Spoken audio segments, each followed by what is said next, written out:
Praise the lord. హల్లెలూయా.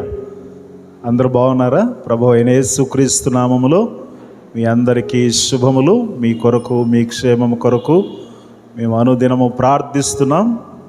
అందరూ బాగున్నారు కదా? ఈ సమయంలో ప్రార్థనతో ఆన్లైన్ సంఘ ఆరాధన ప్రారంభించుకుందాం.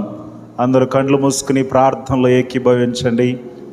పరిశుద్ధుడా, గొప్ప దేవా, సర్వాధికారి, నీ మంచి గొప్ప నామానికి స్తుతి స్తోత్రాలు.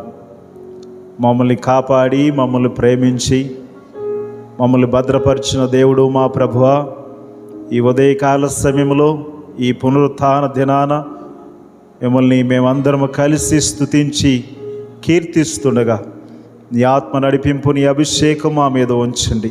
కృపలతో నింపమని, ఈ ఆరాధన మా అందరికి ఆశీర్వాదకరంగా ఉంచమని యేసు నామములో ఈ ప్రార్థనలు అడుగుచున్నాము తండ్రి. ఆమేన్, ఆమేన్. ఈ సమయంలో పాటలు పాడుచు ప్రభు నామాన్ని స్తుతిద్దాం. మన మధ్యలో పాస్టర్ గారు ఉన్నారు, ముందుకు వచ్చి మనల్ని పాటల్లో స్తుతి ఆరాధనలో నడిపిస్తారు. దేవుని నామానికి స్తోత్రం కలుగును గాక. చెరోజున మీ అందరికీ ప్రభువైన యేసుక్రీస్తు నామములో ప్రత్యేకమైన వందనాలు తెలియజేస్తున్నాను. పాటలు పాడుకుంటూ దేవుని నామాన్ని మహింపరుద్దాం. రెండవసారి కలిసి ఏకీభవించి పాడి దేవుని నామాన్ని మహింపరుద్దాం.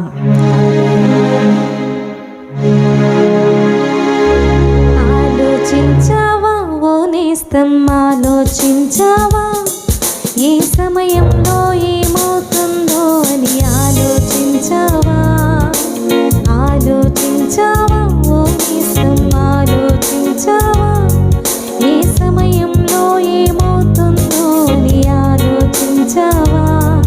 ఈ సమయమందే అంతా కనుమరుగైపోతే ఏ చోటికి నీవు వెళ్తావో అని ఆలోచించావా? ఈ సమయమందే అంతా విడిచి వెళ్ళవస్తే ఏ చోటికి నీవు వెళ్తావో అని ఆలోచించావా?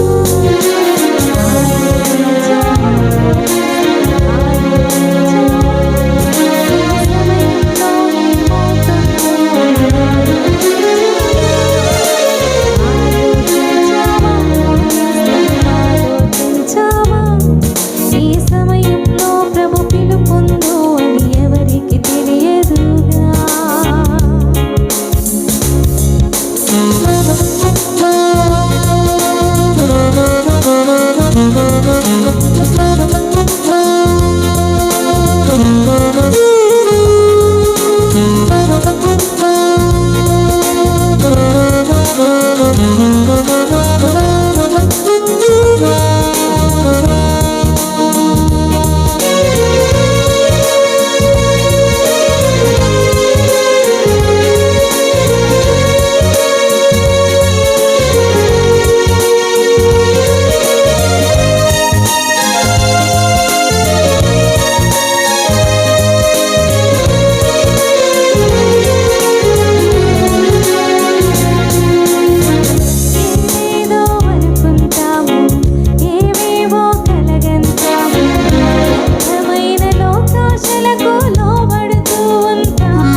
అందరము కలిసి మరొక పాట పాడుతూ దేవుని నామాన్ని స్తుతించి ఆరాధన చేద్దాం.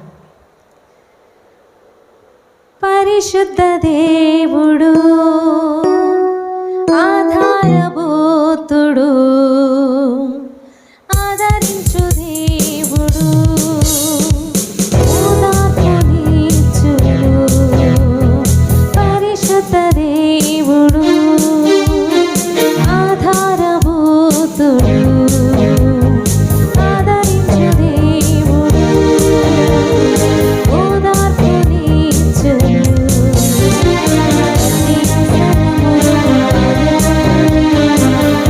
నీ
మందిని స్వస్థపరచుచున్న రాప, నీకు వందనాలు చెల్లిస్తూ ఉన్నాం.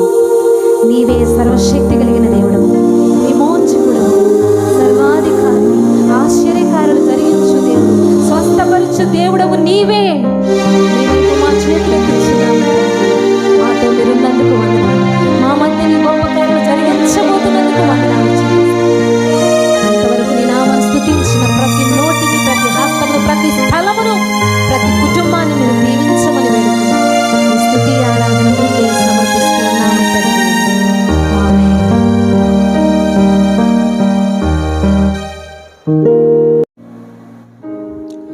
దేవునికి స్తోత్రం. హల్లెలూయా. మంచి పాటలు, స్తుతి ఆరాధనలు నడిపించిన పాస్టమ్ గారికి ప్రత్యేకమైన వందనాలు తెలియజేస్తున్నాను. ఈ సమయంలో సామ్స్ 149 చదువుకుందాం. నాతో కలిసి అందరూ బిగ్గరగా చెప్పండి. యెహోవాను స్తుతించుడి, యెహోవాకు కొత్త కీర్తన పాడుడి, భక్తులు కూడుకొను సమాజములో ఆయనకు స్తోత్ర గీతము పాడుడి. ఇశ్రాయేలీలు తమ్మును పుట్టించిన వానిని బట్టి సంతోషించుదురుగాక.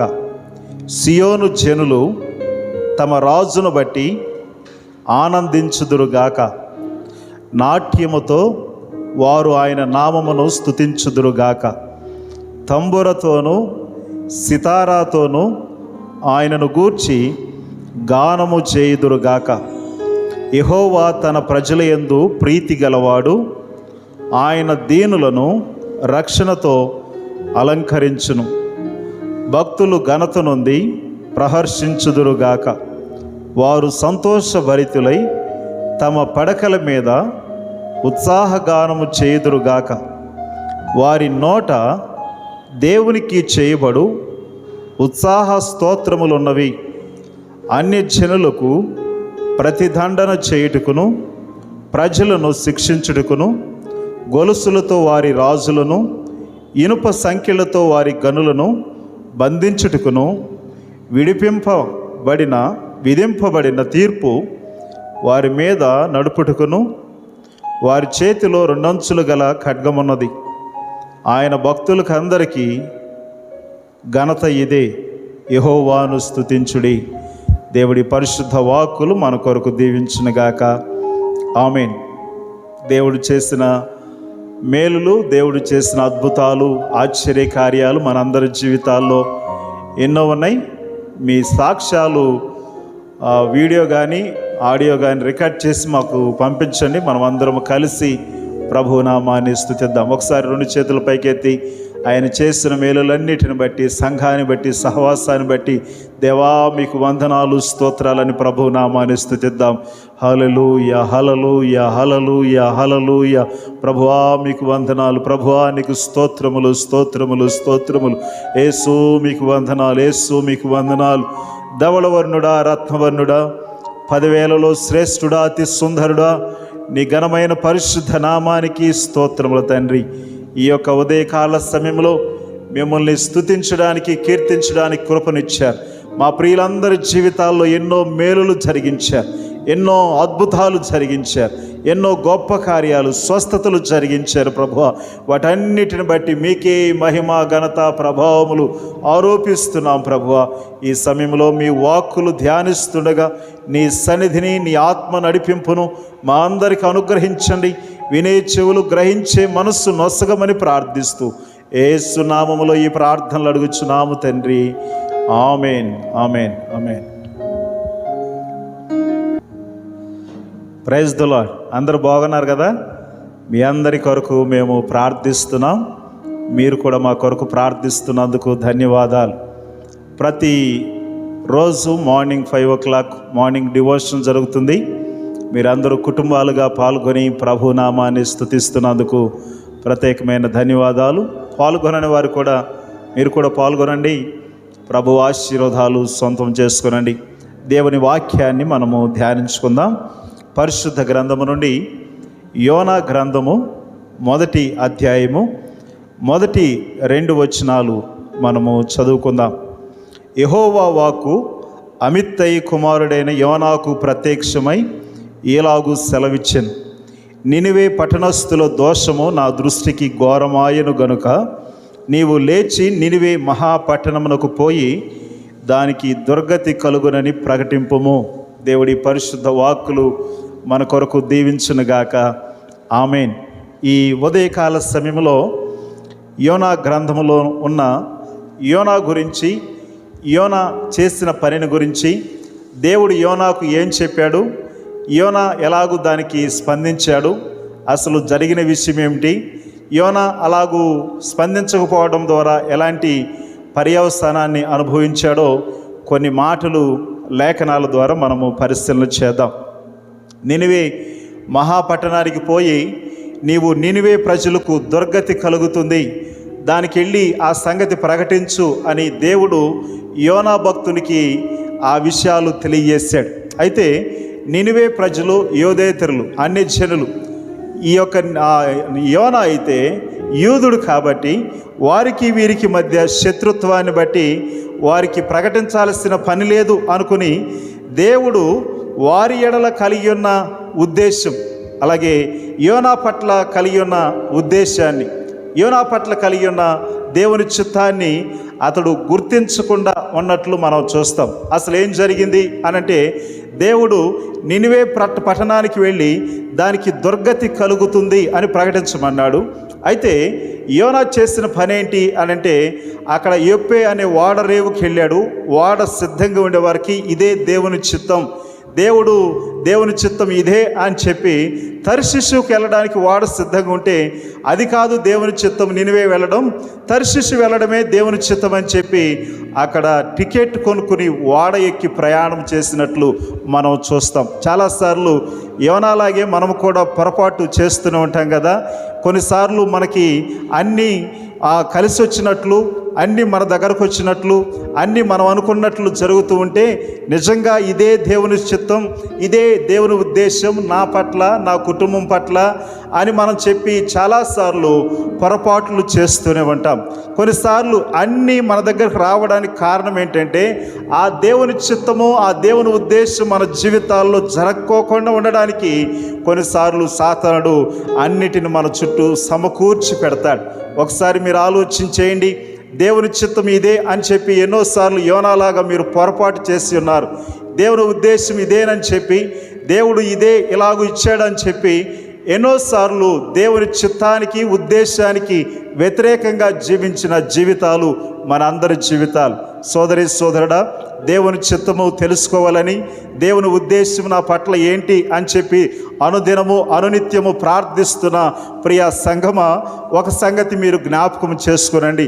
అక్కడ అందుబాటులో లేవంటే, అవి జరగట్లేదు అని అంటే అది దేవుని చిత్తము కాదేమో, ఇది జరుగుతుంది అని అంటే ఇది ఇలా అవుతుంది, మనకి దగ్గరలో ఉంది అని అంటే ఇదే దేవుని చిత్తమేమో అని చెప్పి పొరపాటు చేస్తున్నవేమో.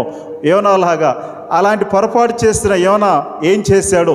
యోనా పొరపాటు వల్ల, యోనా తప్పు వల్ల, యోనా దేవుని చిత్తానికి వ్యతిరేకంగా జీవించడం ద్వారా అతని జీవితంలో ఏమి సంభవించిందో కొన్ని మాటలు క్లుప్తంగా మనము జ్ఞాపకం చేసుకుందాం. పరిశుద్ధ గ్రంథములో మనం నేర్చుకునే ఒక గొప్ప సత్యం ఏమిటి అనంటే, దేవుని చిత్తములో లేకపోతే దేవుని చిత్తాన్ని గుర్తించడంలో, దేవుని చిత్తము నెరవేర్చడంలో ఎక్కడ మనము తప్పిపోతామో అని చెప్పి బహు జాగ్రత్తగా మనము అడుగులు వేయవలసిన వారమై ఉన్నాం.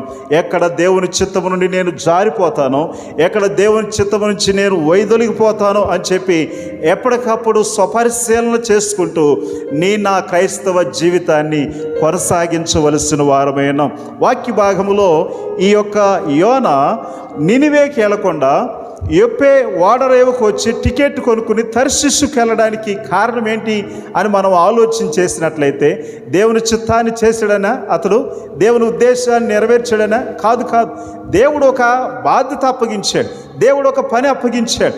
ఆ పని నన్ను నెరవేర్చడంలో, దాన్ని నిర్వర్తించడంలో అతడు మాట తప్పాడు. అతడు దేవుని ఉద్దేశానికి వ్యతిరేకంగా చేసినట్లు దైవ గ్రంథం మనకి బోధిస్తోంది. దేవుడు చెప్పిన పనిని బాధ్యతతో చేయవలసిన యోనా బాధ్యతలను విస్మరించి ప్రవర్తించాడు. అయితే సోదరులారా, చెప్పింది చెప్పినట్లు చేయిస్తే దేవునికి విధేయత చూపించడం, చెప్పిన దానికి వ్యతిరేకంగా చేస్తే నిర్లక్ష్య స్వభావం మనలో ఉన్నది అన్న సంగతి మనం గుర్తెరగాలి. యోనా చేసిన పని ఏంటి అనంటే తన బాధ్యతను మర్చిపోయాడు. తనకిచ్చిన బాధ్యతను అతడు నిర్లక్ష్యం చేశాడు. బాధ్యత నిర్లక్ష్యం పెట్టడము, ఇచ్చిన బాధ్యతలను నెరవేర్చకపోవడము అది సాతాను యొక్క లక్షణం, సాతాను వారి అనుచరుల యొక్క లక్షణం. వాక్య భాగంలో కొంతమంది దూతలను మనం చూస్తూ ఉంటాం. గాబ్రియేలు దూత గురించి మనం చదువుతాం. దానియేలు గ్రంథము 8వ అధ్యాయం 16వ వచనంలో శుభవార్తలు అందించడము ఆ దూత పరివారం యొక్క బాధ్యత. రెండవది మిఖాయేలు దూత. ఆ దానియేలు గ్రంథం 8వ అధ్యాయం 10వ వచనం 13వ వచనంలో మనం చదివితే ఆ దూత సైన్యాధిపతిగా ఉండి సైన్యాన్ని నడిపించే దూతగా ఆ బాధ్యతలు నెరవేరుస్తూ ఉన్నాడు.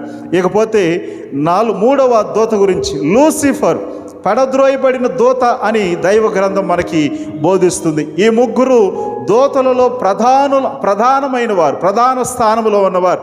దేవుడు ఒక ప్రత్యేకమైన పని కొరకు వీరిని ఏర్పాటు చేశాడు. అయితే గాబ్రియేలు, మిఖాయేలు తగు అప్పగించిన బాధ్యతలు చక్కగా నిర్వర్తించారు. లూసిఫర్ మాత్రము దేవుడు చెప్పిన పని చెప్పినట్లు చేయకుండా దేవుని పైన తిరుగుబాటు చేసినట్లు దైవ గ్రంథం మనకి బోధిస్తూ ఉంది. ప్రియ సోదరి సోదరులారా, ఈ లేఖన భాగంలో యోనా కూడా దేవుడు చెప్పిన పనిని చేయకుండా తిరుగుబాటు స్వభావంతో అతడు ఆ నినివే ప్రజలకు కలిగే రక్షణ చూడాలని దేవుడు ఆశపడితే, నినివే ప్రజలను రక్షించాలని దేవుడు ఆశపడితే దేవుని చిత్తానికి వ్యతిరేకంగా అతడు చేశాడు, తన బాధ్యతలు మరిచాడు. అయితే దేవుడు ఆయన ప్రజలకు వాగ్దానం చేశాడంటే, ఆయన ప్రజలను చూస్తున్నాడంటే ఆయన అలాగూ చూసి ఊరుకునేవాడు కాదు. అయితే యోనా బాధ్యతలు మరిచాడు కానీ మాట ఇచ్చిన దేవుడు తప్పిపోయేవాడు కాదు. ఆ పట్టణమును రక్షించడము చూచి, ఆ పట్టణము దేవుని వైపు తిరగడము చూచి దేవుని పైన యోనా కోపగించుకుని చావడానికి అతడు సిద్ధమయ్యాడు. తను చావును కోరుకున్నట్లు మనం చూస్తాం. ఎన్నోసార్లు మన జీవితాలు ఎలాంటివే జరుగుతూ ఉంటాయి.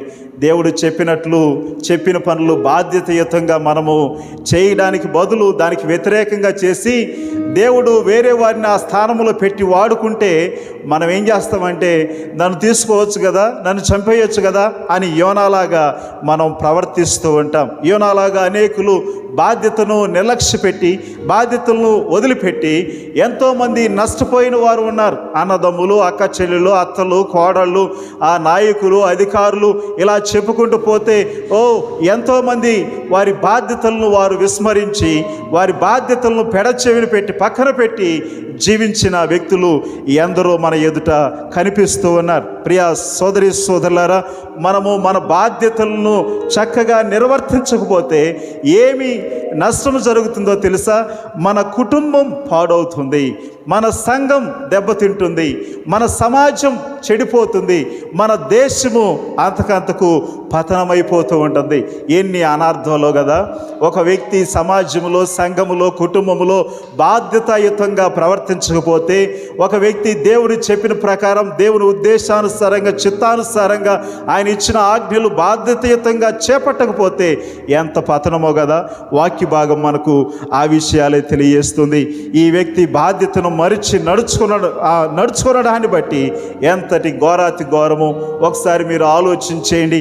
ఈ వ్యక్తి బాధ్యతను విస్మరించి నడుచుకోవడం ద్వారా ఎంత స్థితికి దిగజారాడో తెలుసా? ఓడ నాయకుడు గద్దింపుకు లోనయ్యాడు. ఓడ నాయకుని గద్దింపుకు లోనయ్యాడు. ఓడ నాయకుడు వచ్చి ఓయి నిద్రపోతూ అని పిలుస్తున్నాడు. ఒక దేవుని ప్రవక్త, ఒక దేవుని మనిషి ఒక పట్టణానికి దుర్గతి కలుగుతుంది అని ప్రకటించి, దేవుని తరపున నిలబడి ప్రకటించాల్సిన వ్యక్తి ఆ బాధ్యతను విస్మరించి ఉండడం ద్వారా ఒక దేవుని ఎరగని నాయకుడు ఓయి నిద్రపోతా నీకేమొచ్చింది అని మాట్లాడుతున్నాడు. నీ బాధ్యతలు మరిచి నిద్రపోతున్నావా? నీ బాధ్యతలు మరిచి నిర్లక్ష్యంతో ఉంటున్నావా? అశ్రద్ధ చూపుతున్నావా? ఒకసారి ఆలోచించండి ప్రియ సంగమా.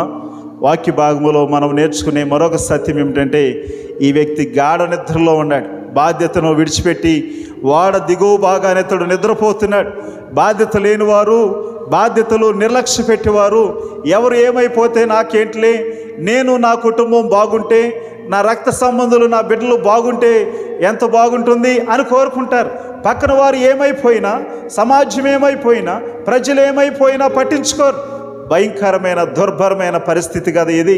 బాధ్యతలు మరిచి ఆ నిద్రతో, ఆ సోమరితనముతో, ఆ సోమరి స్థితికి రావడం ద్వారా ఎన్ని అనర్థాలు జరుగుతాయి కదా.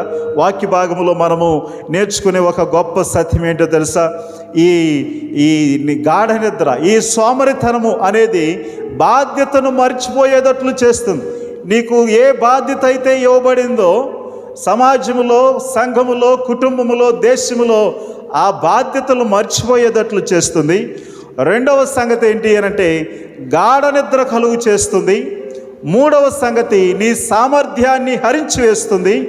నాలుగవది జ్ఞాపక శక్తి లేకుండా చేస్తుంది. ఐదవది తిండిబోతుగా చేస్తుంది. ఆరవది పేదరికము కలుగు చేస్తుంది. వాక్య భాగంలో ఉన్న విషయాలే నేను మీకు తెలియజేస్తున్నాను. ప్రియ సోదరి సోదరులారా, మీరు సోమరుగా మత్తుగా నిద్రపోతున్నారా? గాఢ నిద్రలో ఉన్నారా? ఒకసారి మీరు ఆలోచన చేయండి. అది నిన్ను ఎంత పతన స్థితికి తీసుకెళ్తుందో, నీ బాధ్యతలు మర్చిపోయేటట్లు చేస్తుంది, గాఢ నిద్ర కలుగు చేస్తుంది, సామర్థ్యాన్ని హరించి వేస్తుంది, జ్ఞాపక శక్తి లేకుండా చేస్తుంది, అలాగే తిండిబోతుగా చేస్తుంది, నీ జీవితంలోనికి పేదరికాన్ని తీసుకొచ్చి పెడుతుంది. ఇంకా నిద్రపోతూ ఉన్నారా? ఇంకా సోమరులుగా ఉన్నారా? మత్తు వదలండి. మనము సామెతల గ్రంథము 6వ అధ్యాయం 9 నుండి 11 వచనాలు చదువుకున్నట్లయితే ఎన్నో గొప్ప విషయాలు అక్కడ రాయబడి ఉన్నాయి. వాడ అల్లకల్లోలముకు లోనైన విధంగా లోకమంతా అల్లకల్లోలంగా ఉన్నది, భయంకరంగా ఉన్నది. ఎక్కడ చూసినా అరాచకము, అన్యాయము, దోపిడీతనము, దొంగతనము, అలాగే మనం చూస్తే మానభంగాలు, హత్యలు, ఇలాగూ ఎన్నో భయంకరమైనవి లోకంలో జరుగుతుంటే మీరింకా నిద్రపోతూ ఉంటే, మీరింకా మత్తులుగా ఉంటే, మీరింకా బాధ్యతలు విస్మరించి ఈ యొక్క యోనాలాగా గాఢ నిద్రపోతూ ఉంటే దేవుడు ఎవరితో ఒకరి ద్వారా ఓ ఈ నిద్రపోతా అని తిట్టిస్తాడు. జాగ్రత్తగా ఉండండి. మనకు మార్నింగ్ డివోషన్ జరుగుతుంది కదా, ఎంతమంది మీ నిద్ర వీడి ఆ మార్నింగ్ డివోషన్లో ఏకీభవిస్తున్నారు? ఇంకా నిద్రపోతులుగా ఉన్నారా?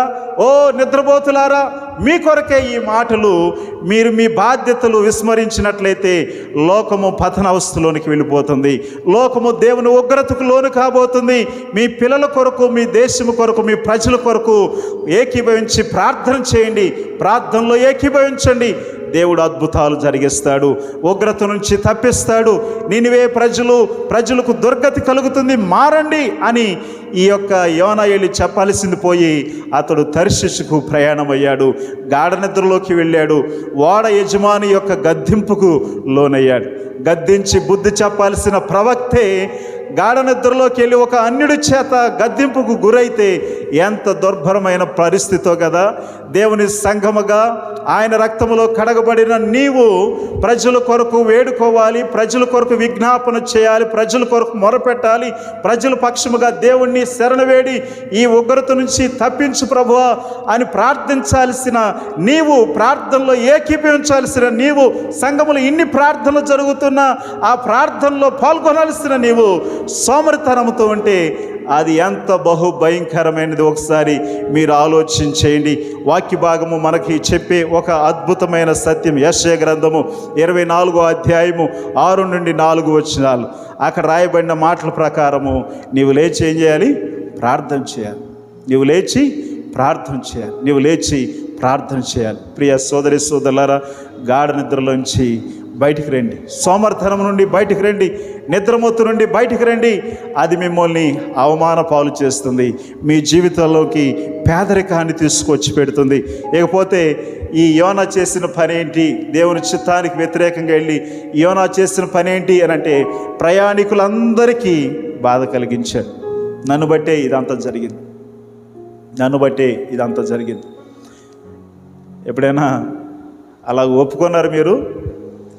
ఎప్పుడైనా ఇలాంటి పరిస్థితులు మీ జీవితంలో దాపురించినప్పుడు ఇది నన్ను బట్టే జరిగిందని ఒప్పుకున్నారా?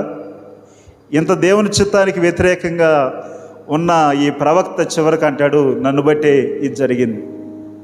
ఎన్నోసార్లు నిన్ను బట్టే ఇతరులకు బాధ కలుగుతుంది. నీ మాటలు, నీ ప్రవర్తన, నీ బ్రతుకు, నీ జీవిత విధానం ఇతరులకు బాధాకరంగా ఉన్నది, ఇతరులకు దుఃఖాన్ని కలిగించేదిగా ఉంది. నన్ను బట్టి ఇది జరుగుతుందని దేవుని సన్నిధికి వచ్చి పశ్చాత్తాపడవా? దేవుని సన్నిధికి వచ్చి దేవా నన్ను క్షమించు, నా తీరు మార్చు ప్రభువా అని ప్రార్థన చేసావా? ఒకసారి మీరు ఆలోచన చేయండి. దేవుడు వెళ్ళమని చెప్పిన చోటుకు వెళ్లకుండా యోనా ప్రయాణ దిశను మార్చుకుని వాడ దిగువ భాగాన నిద్రపోయినట్లు మనం చూస్తాము. అంత మాత్రమే కాదు, దేవుడు సముద్రం మీద పెద్ద గాలి పుట్టింపగా సముద్రం మీద గొప్ప తుఫాను రేగెను. అంత మాత్రమే కాదు, వాడ బద్దలైపోయే స్థితికి వచ్చేసింది. వాడ బద్దలైపోయే స్థితికి.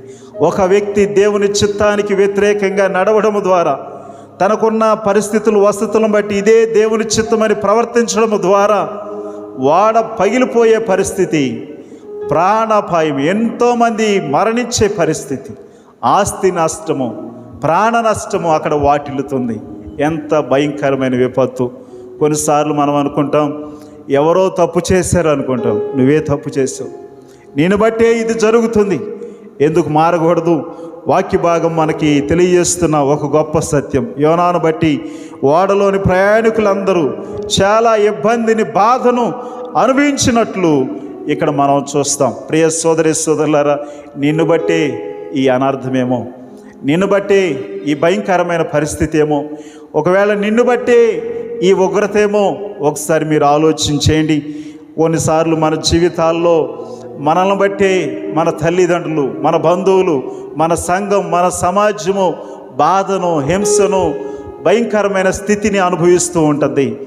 ఒకసారి మీరు ఆలోచించేసారా? నన్ను బట్టి కాదులే అని మీరు మాట్లాడవచ్చు, కానీ నిన్ను బట్టి, నీ ప్రత్యక్షంగా కనిపించే నీ ప్రవర్తన బట్టి, పరోక్షంగా నువ్వు ప్రవర్తించే ప్రవర్తన బట్టి ఇంత ఇబ్బంది, ఇంత బాధకు ప్రజలు గురవుతూ ఉన్నారు. దేవుని సన్నిధికి వచ్చి ప్రభువా నన్ను బట్టి ఈ పరిస్థితి వచ్చింది, నన్ను క్షమించు అని ఆయన సన్నిధికి వచ్చి మోకరించగలవా? ఆయన సన్నిధిలో ప్రభువు దగ్గరకు వచ్చి క్షమాపణ అడగగలవా? పశ్చాత్తాపపడగలవా? ఒకసారి మీరు ఆలోచించేయండి. దేవుని సంగమా, ఈ లేఖన భాగం మనకు తెలియజేస్తున్న ప్రకారము యోనాలాగా ఎన్నోసార్లు బాధ్యతలు మరచి గాఢ నిద్రలో ఉండిపోయి, అంత మాత్రమే కాదు తనను బట్టి ప్రయాణికులందరికీ బాధ కలిగిన రీతిగా నిన్ను బట్టి అనేకులకు బాధ కలిగించిన వాడవు దానవు. కాబట్టి ఈ రోజైనా ఎందుకు మార్పు చెందకూడదు? దేవా నన్ను బట్టి ఇది జరిగింది, నన్ను క్షమించు, ఈ విపత్తు తొలగించు, ఈ బాధను తొలగించు, ఈ భయంకరమైన స్థితి నుంచి విడుదల దయచేయి అని ఎందుకు ప్రార్థన చేయకూడదు? అలాగూ చేస్తానన్న వాళ్ళు మోకరించండి, ప్రార్థన చేద్దాం. ప్రభు సన్నిధిలో పశ్చాత్తాపడదాం, ప్రభు సన్నిధిలో ప్రభువుని అడుగుదాం. ఎన్నోసార్లు ఇది దేవుని చిత్తమని మనం తెలిసి కూడా దేవుని చిత్తానికి వ్యతిరేకంగా బ్రతికాం. దేవుని చిత్తానికి వ్యతిరేకంగా, దేవుని చిత్తానికి అనుకూలంగా ఉండాల్సిన నీవు, దేవుని ప్రజల్ని హెచ్చరించాల్సిన నీవు, దేవుని ప్రజలకు మాదిరిగా ఉండాల్సిన నీవు కొన్ని వసతులను బట్టి, కొన్ని సౌకర్యాలను బట్టి, కొన్ని పరిస్థితులను బట్టి, కొంత ఆస్తి అందాన్ని బట్టి దేవుని చిత్తానికి వ్యతిరేకమైన కోణములో ప్రయాణించావు, ప్రవర్తించావు.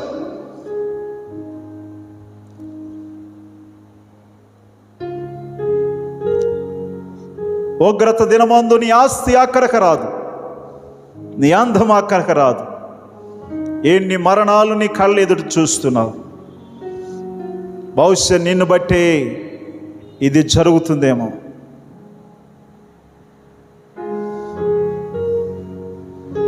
నిన్ను బట్టే విపత్తు వచ్చిందేమో. సంఘమా, సోదరుడా, దేశమా, సమాజమా ఎందుకు మారకూడదు? ఇంకా అదే మూర్ఖత్వములో, అదే దేవుని చిత్తానికి వ్యతిరేక దిశలో ప్రయాణం చేస్తున్నావా? మార్చుకో, ప్రభువుని అడుగు. ఈ సమయంలో మోకరించి ప్రార్థనలో ఏకీభవిస్తున్న మా ప్రియులను దర్శించండి ప్రభువా. బాధ్యత కలిగిన వారుగా సంఘములోను, కుటుంబములోను, సమాజములోను, దేశములోను బాధ్యతాయుతమైన పనుల్లో ఉండి నాయన బాధ్యతను నెరవేర్చకుండా ఇష్టానుసారంగా జీవించే వ్యక్తుల కొరకు ప్రార్థిస్తున్నాం. ఈ దినం మా ప్రభువా నాయన మా ప్రియులు నేను బాధ్యతగా ఉంటానని తీర్మానం చేసుకుంటుండగా నీ శక్తిని వారికి దయచేయండి ప్రభు. మత్తులతో సోమరితనముతో సంఘములో కార్యక్రమాలు జరుగుతున్నప్పటికీ ఏకీభవించలేని సోమరితనములో ఉన్న సోదరులను దర్శించండి ప్రభువా. వారు మత్తు వదిలి గాఢ నిద్ర వదిలి ఈ ప్రార్థనలో ఈ పరిచర్యలో ఏకీభవించినట్లు సహాయం చేయండి. వారి కుటుంబం పట్ల ఉన్న బాధ్యత సంఘం పట్లను దేశం పట్లను సమాజం పట్లను ఉండినట్లు పరిశుద్ధాత్ముడా నీ ప్రేరణ వారికి కలుగు చేయండి. నిన్ను బట్టి అనేకులు ఇబ్బంది పడుతున్నారు, బాధపడుతున్నారని గుర్తెరిగి కూడా నీవు దేవుని చిత్తాన్ని జరిగించకుండా నీ ఇష్టానుసారంగా బ్రతుకుతున్న సోదరుడా యవనస్తుడా నీవు మార్చుకుంటే నీ బ్రతుకు మారుతుంది. ఈరోజు నేను మార్చుకుంటాను, నీ కొరకు జీవిస్తానన్న ప్రతి యవనస్తుని మీరు దర్శించండి. నీ కృపలతో నింపండి, ధైర్యపరచండి, కృపలతో నింపండి. నీ రాజ్య వారసులుగా స్వీకరించమని యేసు నామములో ఈ ప్రార్థనలు అడుగుచున్నాము తండ్రి. ఆమేన్, ఆమేన్, ఆమేన్, ఆమేన్. దేవుని స్తోత్రం, హల్లెలూయా. మీ ప్రార్థన అవసరతలు మాకు తెలియచేయండి. మీ కొరకు మేము ప్రార్థిస్తూనే ఉన్నాం. ప్రతిరోజు మార్నింగ్ 5 o'clock మార్నింగ్ డివోషన్ జరుగుతుంది. మీరు కూడా పాల్గొని దైవాశీర్వాదాలు పొందండి. ఇంకెవరైనా అవసరతలు ఉంటే వాటిని మీరు త్వరగా మాకు సెండ్ చేయండి. వాటి కొరకు మేమందరం ప్రార్థిస్తున్నాం. అలాగే రెండవది, మీరిచ్చే కానుకలు, ప్రథమ ఫలాలు, దశభాగాలు అవి దేవుని మందిరంలోనికి రావలసినవి. అవి దేవుని రాజ్య వ్యాప్తి కొరకు వాడబడవలసినవి. కాబట్టి వాటిని పంపించండి. దైవాశీర్వాదాన్ని సొంతం చేసుకొనండి. దేవుడు మీ అందరినీ దీవించునుగాక. ఆమేన్. ప్రార్థించుకుందాం. చివరిగా, సర్వోన్నతుడా, సర్వాధికారి, సర్వశక్తిమంతుడా, నీ ఘనమైన పరిశుద్ధ నామానికి స్తోత్రాలు తండ్రి. ఈ యొక్క మా ప్రభువా ఉదయ సమయంలో మిమ్మల్ని స్తుతించి ఘనపరచడానికి, మీ నామాన్ని మహిమపరచడానికి, మీ నామాన్ని హెచ్చించడానికి మీరిచ్చిన గొప్ప తరుణమును బట్టి వందనాలు, స్తోత్రాలు దేవా. నేను ఈ కార్యక్రమాన్ని ఇలాగ షూట్ చేస్తున్న యవ్వన బిడ్డలను దర్శించండి, కృపలతో నింపండి ప్రభువా. నాయనా తండ్రి, ఈ వారములో పెళ్లి రోజులు, పుట్టినరోజులు జరుపుకొనిచున్న మా ప్రియులందరినీ దర్శించండి, దీవించండి, మేలులతో నింపండి. మా పట్టణంలోను, ఇతర ప్రాంతాల్లోను, ఇతర రాష్ట్రాల్లోను, ఇతర దేశాల్లో ఉన్న మా ప్రియులను దర్శించండి ప్రభువా. వారందరి చుట్టూ అగ్ని కంచిని, కాపుదల, భద్రత దయచేయండి, ఆయురారోగ్యాలు దయచేయండి. సంఘాన్ని, పట్టణాన్ని, దేశాన్ని, నాయకులను ఆశీర్వదించండి, జ్ఞానాన్ని దయచేయండి, ఆరోగ్యవంతులుగా చేయమని ప్రార్థిస్తున్నాను ప్రభువా. యేసు నీకు వందనాలు. యోనా గురించి కొన్ని పాఠాలు మాకు నేర్పించారు ప్రభువా. ఎన్నోసార్లు ఇదే మీ చిత్తమని చెప్పి నీ చిత్తానికి వ్యతిరేకమైన దిశలో మేము ప్రయాణించాం. మమ్మల్ని క్షమించండి, కృపలతో నింపండి ప్రభువా. బాధ్యత కలిగిన వ్యక్తులుగా మేము జీవిస్తూ సోమరితనాన్ని, మత్తుని వదిలి మా ప్రభువా తండ్రి ముందుకు సాగి నీ రాజ్య వ్యాప్తిలో, నీ పనిలో పాల్గొనే భాగ్యాన్ని దయచేయమని ప్రార్థిస్తున్నాను ప్రభువా. ఈ దినమున ఈ ఆరాధనలో పాల్గొని మా ప్రియులను దర్శించండి. వారికి ఉన్న ప్రతి రోగమును యేసు నామములో వెళ్ళిపోమని ఆజ్ఞాపిస్తున్నాను. మీరు ఇచ్చిన అధికారాన్ని బట్టి తండ్రి, కుమార, పరిశుద్ధాత్మ నామములో స్వస్థత ప్రకటిస్తున్నాను. యేసు నామములో ఇప్పుడే విడుదల కమ్మని ప్రార్థిస్తున్నాను. పరిశుద్ధుడా నీకు వందనాలు, పరిశుద్ధుడా నీకు స్తోత్రాలు. ఆన్లైన్లో, ఆఫ్లైన్లో కానుకలు పంపిస్తున్న ప్రతి ఒక్కరిని దర్శించి 100 రెట్లు ప్రతిఫలము దయచేయమని ప్రార్థిస్తున్నాను. నేను స్తుతిస్తూ, మహిమపరుస్తూ, మీ నామాన్ని హెచ్చిస్తూ మా కొరకు తిరిగి రానయ్యన్న యేసు పరిశుద్ధ దివ్య నామములో ఈ ప్రార్థనలు అడుగుచున్నాము తండ్రి. ఆమేన్, ఆమేన్. మన తండ్రి అయిన దేవుని దయ, కుమారుడైన యేసు క్రీస్తు కృప, పరిశుద్ధాత్మ యొక్క అన్యోన్య సహవాసము సన్నిధి ఇప్పుడు ఎల్లప్పుడూ సదా మనందరికీ తోడుగా ఉండి నడిపించునుగాక. ఆమేన్, ఆమేన్, ఆమేన్, ఆమేన్. దేవుడు మీ అందరినీ దీవించునుగాక.